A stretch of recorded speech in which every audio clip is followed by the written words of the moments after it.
Hello guys, welcome back to anime revisit. I hope आप सब लोग खुश होंगे एंड हमेशा की तरह अपने घर में बहुत सारे मजे कर रहे होंगे। आज की इस वीडियो में हम देख रहे हैं सोलो लेवलिंग का एपिसोड नंबर 7। अगर आपने इसके पहले वाले एपिसोड नहीं देखे तो प्लीज जाने उन्हें चेकआउट कर लेना, उसके बिना आपको ये एपिसोड समझ में नहीं आएगा। तो जैसा कि हमने लास्ट एपिसोड में देखा था कि जो डंजन में अपने संग भाई साहब ने क्या कांड कर दिया, 6 लोगों की टीम को पूरी एक तरह से मार दिया, मॉन्स्टर्स को भी बीट कर दिया। तो अब इस एपिसोड में हम देखते हैं कि वो जो रिपोर्ट होती है वो फाइनली एसोसिएशन के मैनेजर तक पहुंच जाती है। पहले तो मैनेजर को ये कोई नई चीज़ नहीं लगती क्योंकि डंजन में ऐसे हादसे होते ही रहते हैं, बट जैसे ही वो संग का नाम सुनता है उसको कुछ तो शक आता है कि भाई साहब पहले भी संग के साथ ये हादसा हो चुका था एंड अब इस बार भी जो हादसा हुआ उसमें संग का ही नाम आया, यानी कि कोई ना कोई तो कनेक्शन है। दूसरी तरफ अपने संग को बहुत ज़्यादा पैसे मिलते हैं क्योंकि 2 मिलियन तो उस रेड के ही मिले होते हैं और जो योजुनो होता है उसके ऊपर से उसको पैसे दे देता है। तो अपना संग फाइनली अपने घर पे खाना वाना लेके आता है, अपनी सिस्टर के साथ वो बैठ के थोड़ा सा एंजॉय कर रहा होता है। वो अब जो फाइनेंशियल उसकी हालत है वो थोड़ी देर के लिए स्टेबल हो चुकी है क्योंकि उसके पास थोड़े से पैसे आ चुके हैं। बट संग फिर भी अपने उस रेड के बारे में ही सोच रहा है कि क्या मैंने उन इंसानों को मार के सही किया या गलत किया। बट अगर वो ये नहीं करता तो वो लोग उसे मार देने वाले थे। तो वो इसी सोच में होता है एंड इसी सोच में उसे और एक सिस्टम के बारे में पता चलता है कि जो सिस्टम है वो उसको हार्मफुल कोई सब्सटेंस जो है वो इनहेल करने नहीं देगी। वो जो अल्कोहल होता है उसको कंज्यूम कर रहा होता है, बट जो सिस्टम होती है वो तुरंत ही उसको डिटॉक्सिकेट कर रही होती है। इसके वजह से संग को और एक चीज़ पता चलती है कि जब भी कोई वो हार्मफुल सब्सटेंस खा लेगा या पी लेगा, सिस्टम तुरंत उसको डिटॉक्सिकेट करेगी। इसका फ़ायदा उसको आगे होने ही वाला है। दूसरी तरफ हमें और एक आदमी को दिखाया जाता है एंड ये आदमी उस लीडर का भाई होता है जो मरा हुआ होता है। उस लीडर ने अपने संग को वार्न किया था कि अगर तुमने मुझे मारा तो मेरा भाई तुम्हें नहीं छोड़ेगा। एंड वो जो भाई है वो अब बदला जाता है अपने संग से। वो फाइनली किसी दूसरे शहर में रहता है, बट जैसे ही वो उन दोनों के नाम सुनता है वो अपना जो सारा शेड्यूल है उसको बाजू में रख के अब वो बदला लेने के लिए संग के पास आने वाला है। संग यहाँ पे आराम कर रहा होता है, तभी उसको कॉल आता है योजिनो का। योजिनो ने उसको मिलने के लिए बुलाया होता है। एक्चुअल में जो जिनो होता है वो योजिन कंस्ट्रक्शन नाम की जो कंपनी होती है उसके मालिक का बेटा होता है, यानी कि वो बहुत ज़्यादा अमीर होता है। बट उसके जो फादर है वो एक गिल्ड बनाना चाह रहे होते हैं। मैंने लास्ट एपिसोड में भी आपको गिल्ड के बारे में बताया था कि वहाँ के जो एसोसिएशन है उनके अंडर बहुत सारे गिल्ड है जो हंटर्स को हायर करते हैं एंड उस रेड्स पे जाते हैं। बट ये जो गिल्ड होता है वो एक प्रॉपर अब बिजनेस बन चुका है क्योंकि जैसे ही आप किसी डंजन में जाते हो उस डंजन में बहुत ज़्यादा माना क्रिस्टल्स मिलता है, उसके साथ साथ जो मॉन्स्टर्स के पास से जो सामान मिलता है वो उन्हें बेच सकते हैं, यानी कि एक फुल स्केल बिजनेस है। एंड उसके जो डैड होते हैं वो एक अपनी गिल्ड बनाना चाह रहे होते हैं। उस गिल्ड में वो चाह रहे होते हैं कि कोई एस रैंक का जो हंटर हो वो उसका गिल्ड मास्टर बने एंड उसका जो सब लीडर बनेगा वो योजिनो का भाई होना चाहिए। बट योजिनो का जो भाई होता है उसकी अब तक अवेकनिंग नहीं हुई होती। तो योजिनो ये चाह रहा होता है कि जब तक वो को लीडर नहीं बनता तब तक मैं को लीडर बनूं। एंड जब तक इसको को लीडर बनना है उसके लिए क्राइटेरिया ये है कि आपको किसी 19 रेड्स पे जाना पड़ेगा, 19 रेड को आपको सक्सेसफुल करवाना है। तो योजिनो ये चाह रहा होता है कि संग उसके टीम में आ जाए एंड ये दोनों मिल के 19 रेड्स को कम्प्लीटली सक्सेसफुल करे।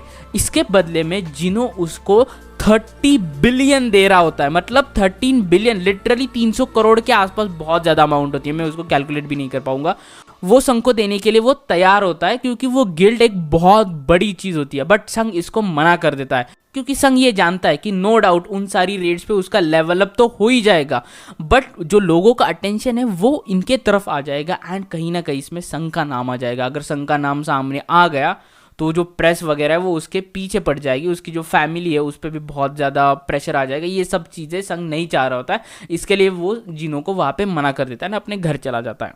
फिर आगे संग अपनी जो फिजिकल ट्रेनिंग होता है उसको कंटिन्यू कर रहा होता है। वो अपने जो डेली चैलेंज है उसको कंप्लीट कर रहा होता है। वहाँ पे उसको और एक चीज़ पता चलती है कि अगर उसका जो डेली चैलेंज होता है वो भी कंप्लीट होने के बाद जो सिस्टम है वो आगे काउंट करता रहेगा। वो इसको टेस्ट आउट करने के लिए टारगेट से ज़्यादा भागता है या पुशअप्स लगाता है। फिर उसको पता चलता है कि जैसे ही उस टारगेट का मैं डबल अचीव कर देता हूँ तो एक सीक्रेट क्वेस्ट होता है उसका एक रिवॉर्ड उसको मिलेगा। इस बार उसको एक रिवॉर्ड मिलता है। इस रिवॉर्ड में होती है एक चाबी। जैसे हमने पहले वाले एपिसोड में देखा था कि एक डंजन की चाबी मिली थी, इसको फिर से एक बार एक डंजन की चाबी यहाँ पे मिलती है। एंड ये चाबी होती है एक डीमन कैसल की, एंड ये एक एस रैंक की डंजन होती है। एंड इसका रिवॉर्ड पता है क्या होता है?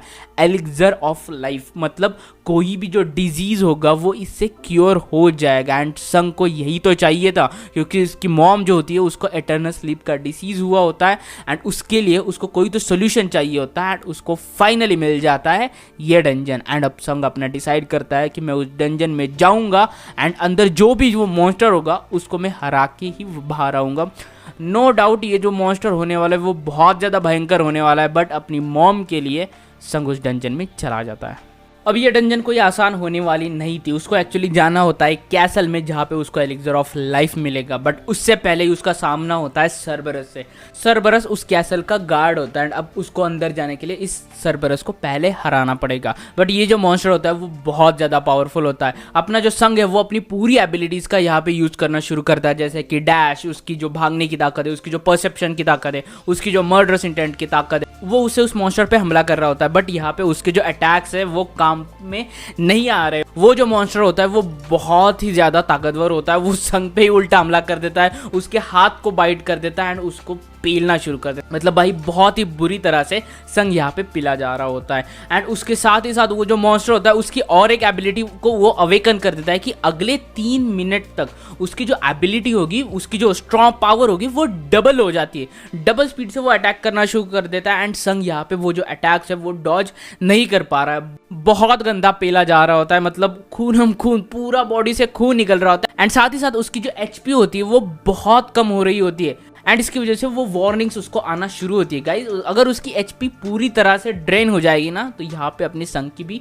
मौत हो सकती है। संग भले भांति इस चीज को जान रहा होता है, वो थोड़े से पोशन भी पीता है जिसकी वजह से थोड़ी सी उसकी एचपी रिकवर हो जाए। बट वो जो मॉन्स्टर होता है गाइस वो बहुत ही ज़्यादा स्ट्रांग होता है, मतलब संग की हालत खराब कर देता है। संग लिटरली मरने वाला होता है, बट अगले 3 मिनट के बाद वो जो उसकी जो पावर होती है वो चली जाती है, एंड संग को यही मौका मिलता है उस पर हमला करने का। संग उस पर हमला भी कर देता है, उस पर चढ़ के उसकी आंख में चाकू भी ठोक देता है। बट उसके 3 सर होते हैं, उसके 2 सर को तो संग हरा देता है, बट जो आखिरी सर होता है वो संग के जो पेट में अपनी नाखून घुसा देता है, अपनी जो दांत होता है वो उसके पेट में घुसा देता है। एंड संग की एचपी लिटरली 179 पे आई होती है। अगर ये खत्म हो गई अगले वार में संग मरने वाला था, बट संग यहाँ पे गिव अप नहीं करता। संग अपने हाथ का जो डैगर होता है वो लेता है, एंड उसके आंख में कंटिन्यू हमला करना शुरू कर देता है। संग यहाँ पे मर ही जाता, बट उसकी जो विल पावर थी वो यहाँ पे काम में आई, एंड कैसे करके आखिरी वक्त पे वो मैनेज करके वो जो मॉन्स्टर होता है वो उसको हरा देता है। 179 एचपी पे अपना संग था, बट लक ने भी यहाँ पे संग का साथ दिया कि उसकी एचपी खत्म नहीं हुई, एंड उससे पहले ही उसने उस मॉन्स्टर्स को यहाँ पे हरा दिया।